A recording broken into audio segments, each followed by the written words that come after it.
1984, there lived an old widowed lady by herself in a 2-story house who was completely immobile and bound to her wheelchair.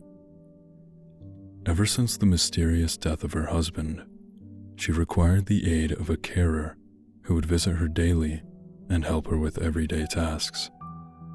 What made it even more difficult was the fact that the 2 floors of the house were only connected by an old staircase inside.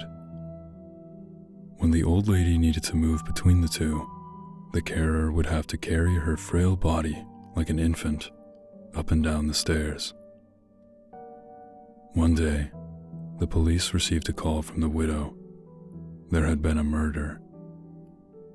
Since police units were scarce at the time, and the murder had already fled the scene, only one detective was sent out to conduct the initial crime scene report.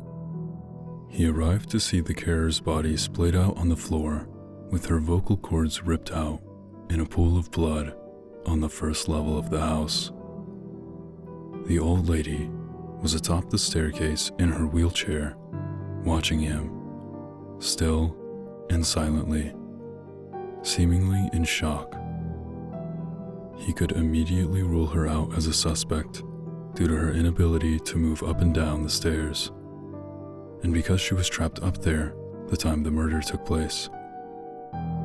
It was similar to the death of her husband many years ago, who had suffocated in his sleep on the couch downstairs. The detective put on his gloves, took photos, swabbed for evidence, and covered the body until the coroner arrived later. All routine business. He scoped the house downstairs for any clues, then asked the old lady if he could look upstairs.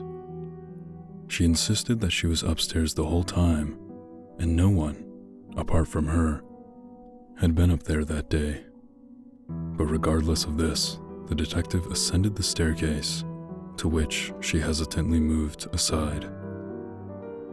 Beyond the staircase, there was a narrow corridor with 3 closed doors along it. He checked behind each of the doors.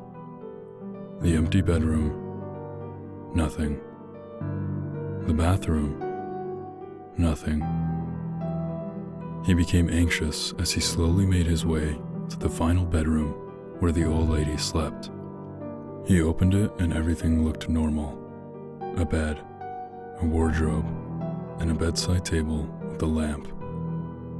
He checked every wall of the room in horror, as it was not what he discovered, but it was what he didn't discover that made him stop dead in his tracks and slowly reach for the gun in his holster.